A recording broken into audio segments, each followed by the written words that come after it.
रिश्ता क्या, ला इलाहा इल्लल्लाह, तेरा मेरा रिश्ता क्या, ला इलाहा इल्लल्लाह, तेरा मेरा रिश्ता क्या। ला इलाहा इल्लल्लाह। सारी तकलीफ तो यही है, सारी तकलीफ किसी सियासी जमात के अंदर, किसी सियासी पार्टी के अंदर नारे क्या लगाए जाते हैं। राहुल गांधी तो बैठे हैं अपने लोग, जिंदाबाद जिंदाबाद जिंदाबाद, केजरीवाल जिंदाबाद जिंदाबाद। हमारे पास कोई नेता नहीं है, हमारे पास हमारा भाई है जिसका नाम है असदुद्दीन अवैसी। नेता नहीं है, हमारा भाई है। और हम आज अल्हम्दुलिल्लाह इतनी हिम्मत रखते हैं कि दिल्ली की सरजमीन के ऊपर आकर हम ये नारा दे सकते हैं जो कोई और नहीं दे सकता, तेरा मेरा रिश्ता क्या, ला इलाहा इल्लल्लाह, तेरा मेरा रिश्ता क्या। ला इलाहा इल्लल्लाह। बोलेंगे, डट के बोलेंगे। यही एक जमात है जिसने सिखाया है हमें बोलना। और जब से असदुद्दीन अवैसी साहब सियासी मैदान के अंदर आज कश्मीर से कन्याकुमारी तक जब बोलते हैं तो उन्होंने यही बात सिखाई है कि बोलो, हक की बात बोलो, जो नाइंसाफी हो रही है उनके लिए खड़े रहो, लड़ो, उनके लिए आवाज दो। मैं आप लोगों से मेरे भाई, मैं हाथ जोड़कर एक भाई एक बेटे की हैसियत से मैं आप लोगों से अपील करने के लिए आया हूं। इस बार हमारा सर शर्मिंदगी से झुकने मत देना। बहुत हिम्मत करके हमने ये फैसले लिए हैं। बहुत इल्जाम हम पे ऊपर लगाए जाएंगे, बहुत बातें हमसे कही जाएगी। ये इलेक्शन मेरे भाई, ये इलेक्शन महर ताहिर हुसैन का नहीं है, शादाब का नहीं है, उनकी बेटी का नहीं है। आप तसव्वुर करिए मेरे भाई, कैसे 5-5 साल बिना किसी जुर्म के साबित हुए जेलों के अंदर बंद है।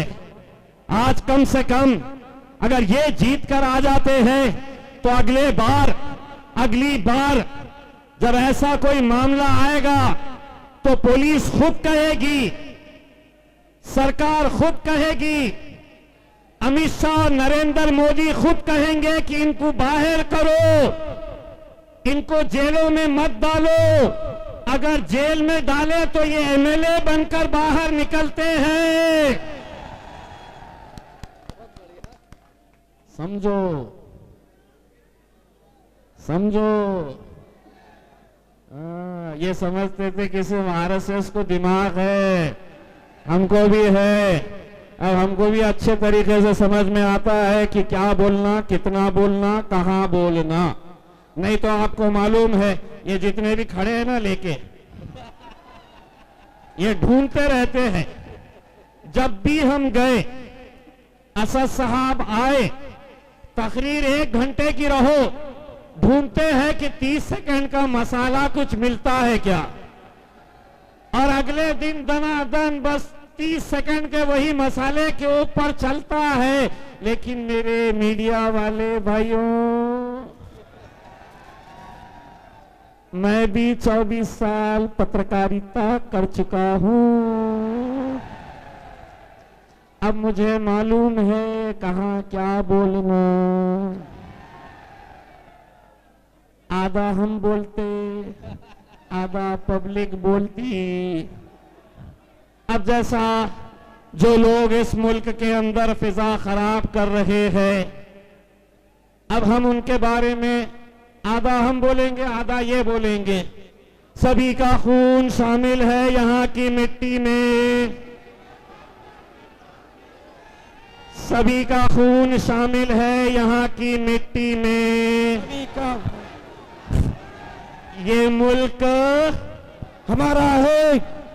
कौन बोला वो हमारा है?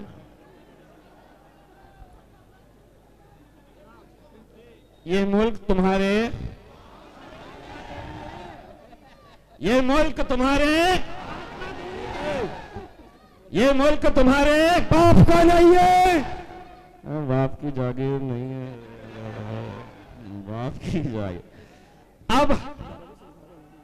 अब ये केस मेरे पे बना सकते क्या? नहीं बना सकते। आधा अपुन बोले, आधा ये बोले, तो इनके हाथ में क्या लगा? इसको क्या बोलते? बाबा जी का लो, ना केस ना कुछ। हमको समझ में आ गया। अब हम इशारों में भी बात कर लेते हैं तो लोग समझ जाते हैं। हम अगर खामोश खड़े खड़े ऐसा यूं भी देख लिया तो लोगों को मालूम पड़ जाता है कि अब ये पतंग के ऊपर मोहर लगाना है करके। दोस्तों, हमें खत्म करने के लिए, हमें कमजोर करने के लिए कैसी कैसी साजिशें रची जाती हैं। आप इस बात का गवाह होंगे कि जब हमारे नबी करीम सल्लल्लाहु अलैहि वसल्लम के खिलाफ किसी ने गुस्ताखी की तो महाराष्ट्र के तमाम मुसलमान लीडर्स खामोश थे, लेकिन मैंने कहा कि ठोकर मारता हूं ऐसी सियासत को कि मेरे आका के ऊपर जब बात आएगी तो चलो निकलो सड़कों के ऊपर। और कैसा काफिला निकला आपने देखे हैं हिंदुस्तान की तारीख के अंदर। मुझसे हुकूमत ने, शिवसेना की, भाजपा की हुकूमत ने पुलिस के जरिए एक पैगाम पहुंचाया और उन्होंने कहा कि हम तुम्हें मुंबई तक आने नहीं देंगे। हमसे कहा गया कि तुम्हें कुछ किलोमीटर के बाद ही रोक दिया जाएगा। मैंने उनको एक जवाब दिया कि तेरी ताकत का अंदाजा मुझे है कि तू कितनी ताकत लगा सकता है। अरे लेकिन जिसके नाम के ऊपर हम निकल रहे हैं, मेरे आका मोहम्मद रसूल सल्लल्लाहु अलैहि वसल्लम, उसकी ताकत का तुझे अंदाजा नहीं है। और अल्हम्दुलिल्लाह मुझसे कहा गया ना निकलो। मैंने कहा हिम्मत है तो रोक के बता। हिंदुस्तान की तारीख के अंदर 42 किलोमीटर तक का काफिला, कितने सारे पुलिस के बड़े अधिकारी मुंबई में पहुंचने के बाद मुझसे कहने लगे, कोई कहता था कि मेरी 30 साल की सर्विस के अंदर मैंने इतना बड़ा जुलूस नहीं देखा, इतनी बड़ी रैली नहीं देखी। ये मैंने नहीं किया, मैंने सिर्फ आवाज लगाया कि ऐसी सियासत, ऐसी राजनीति, ऐसे डर को हम ठोकर मारते हैं।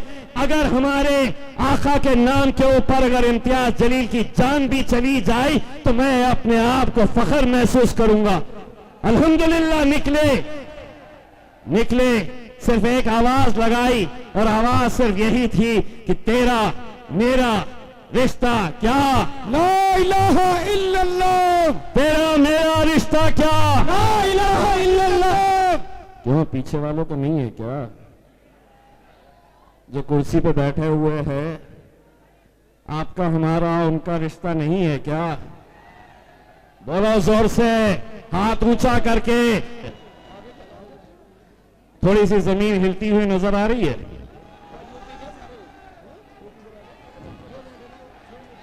शेर की आहट सुनाई दे रही है।